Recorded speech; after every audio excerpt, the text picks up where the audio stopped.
Bonjour. Aujourd'hui, on va décortiquer une idée qui a vraiment redéfini la manière de penser le leadership et le marketing pour beaucoup de monde.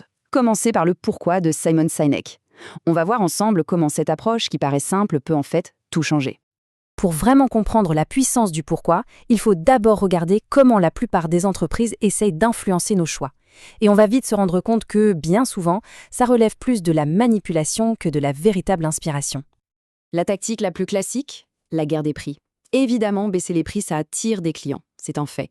Mais le problème, c'est que ça nous entraîne dans une spirale où les marges se réduisent comme peau de chagrin et où la survie de l'entreprise est en jeu. C'est une solution de très court terme. Juste après, on a les promotions. Le fameux offre à durée limitée ou le deuxième à moitié prix. Ça crée un sentiment d'urgence qui marche bien, c'est sûr, mais ça ne bâtit aucun engagement sur la durée. Une fois que la promo est finie, la motivation disparaît avec. La peur est aussi un levier très, très puissant. Les messages qui nous alertent sur ce qu'on risque de perdre si on n'agit pas, ça peut nous pousser à faire quelque chose une fois. Mais ça ne construit jamais une relation positive, une relation de confiance. Et enfin, il y a l'attrait de la nouveauté. Plein d'entreprises lancent des produits avec des fonctionnalités un peu tape à l'œil en pensant que c'est ça, l'innovation. Mais Sinek, c'est une distinction qui est cruciale. La nouveauté, ça peut exciter un moment, mais la véritable innovation, elle transforme toute une industrie. Donc, la grande question, c'est est-ce que toutes ces tactiques construisent une fidélité qui dure? La réponse, sans surprise, est non. Elles peuvent générer des transactions, des ventes, d'accord, mais elles sont incapables de créer une loyauté authentique. Pourquoi? Parce qu'elles ne touchent pas au cœur de nos motivations. Elles ne nous inspirent pas. Alors, c'est quoi l'alternative? Comment certaines organisations, comme Apple à ses débuts par exemple, arrivent à inspirer une passion pareille, presque un culte? Le secret, selon Sinek, il se trouve dans ce qu'il a baptisé le cercle d'or. Le cercle d'or, c'est un modèle qui a l'air tout simple, mais qui est en fait incroyablement profond. Il explique comment les leaders et les organisations qui nous inspirent vraiment réfléchissent, agissent et communiquent. Et la clé de tout, c'est qu'il part toujours de l'intérieur pour aller vers l'extérieur. Ce cercle, il a 3 niveaux. Tout au centre, il y a le pourquoi. C'est la raison d'être, la cause, la croyance fondamentale.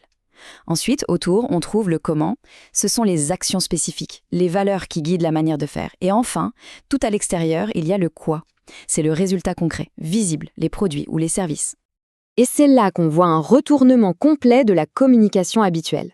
La plupart des boîtes communiquent de l'extérieur vers l'intérieur. Elles nous disent ce qu'elles font, parfois comment elles le font, mais presque jamais pourquoi. Les leaders inspirants, eux, font exactement l'inverse. Et ça nous amène au cœur de l'idée, résumée par cette phrase célèbre de Sinek. Les gens n'achètent pas ce que vous faites, ils achètent pourquoi vous le faites. Le produit, en fin de compte, n'est que la preuve tangible de cette cause, de ce pourquoi. Bon, là, on pourrait se dire que c'est une belle théorie marketing un peu poétique. Mais Sinek va bien plus loin. Pour lui, ce n'est pas une opinion, c'est de la biologie pure. L'efficacité du cercle d'or est directement calquée sur le fonctionnement de notre cerveau. La correspondance est juste bluffante.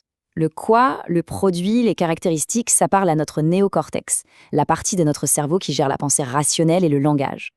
Mais le pourquoi et le comment, eux, parlent directement à notre cerveau limbique. Et c'est cette partie qui gère les émotions, la confiance et surtout la prise de décision. C'est exactement de là que viennent nos fameuses décisions instinctives. Quand on sent que quelque chose sonne juste, sans pouvoir l'expliquer avec des mots, c'est notre cerveau limbique qui est à l'œuvre. En communiquant le pourquoi en premier, on s'adresse directement à la partie du cerveau qui décide, en court-circuitant le filtre purement analytique. La théorie est fascinante, c'est vrai. Mais comment on passe à la pratique? Comment ce concept peut-il guider des décisions bien réelles, au jour le jour? Pour ça, Sinek propose un outil tout simple qu'il appelle le test du céleri. C'est une image, un filtre mental. L'idée, c'est qu'avant chaque grande décision, on se pose la question, est-ce que cette action, ce produit, ce choix est bien aligné avec notre pourquoi? On a un exemple parfait de ce qui arrive quand on échoue à ce test. Prenez Volkswagen. Leur pourquoi historique, c'est d'être la voiture du peuple. La coccinelle, la Golf, ça colle parfaitement. Mais un jour, ils ont lancé la Phaeton, une berline de luxe. Techniquement, c'était une super voiture, mais elle était en contradiction totale avec l'identité de la marque. Et ça n'a pas du tout marché. Le point crucial à retenir, c'est que quand les actions sont incohérentes avec le pourquoi, ça détruit la confiance. Chaque décision, chaque produit, chaque message doit être une preuve de ce pourquoi. Si ce n'est pas le cas, la confiance s'effrite et la connexion se perd. Mais le plus grand défi pour une organisation qui a un pourquoi bien défini, ce n'est pas l'échec, c'est le succès. C'est souvent quand tout va pour le mieux que le danger est le plus grand. Sinek appelle ce phénomène la scission. Au fur et à mesure qu'une organisation grandit, elle risque de se focaliser de plus en plus sur ce qui se mesure, les chiffres, les ventes, bref, le quoi, et de perdre de vue sa raison d'être initiale, son pourquoi. La passion du début est remplacée par les indicateurs de performance. L'exemple de Walmart est vraiment parlant. Du vivant de son fondateur, Sam Walton, le pourquoi était clair, servir les gens. L'attention était portée sur les employés et les clients. Après sa mort, l'entreprise s'est focalisée quasi uniquement sur les prix bas. Le centre d'intérêt s'est déplacé vers les profits et les chiffres, ce qui a mené à des scandales et à une chute de la confiance. Il y a une distinction essentielle à faire. L'accomplissement, c'est ce qu'on réalise, les objectifs tangibles qu'on atteint. C'est le quoi. Mais le succès, c'est un sentiment. Et ce sentiment ne peut venir que d'une connexion claire avec le pourquoi. Ce qui nous amène à la question finale, et sans doute la plus importante. Que ce soit pour une entreprise, une équipe ou même à un niveau personnel, la question demeure, au fond, quel est le pourquoi ? C'est une interrogation qui mérite vraiment qu'on s'y arrête. Merci d'avoir suivi cette analyse.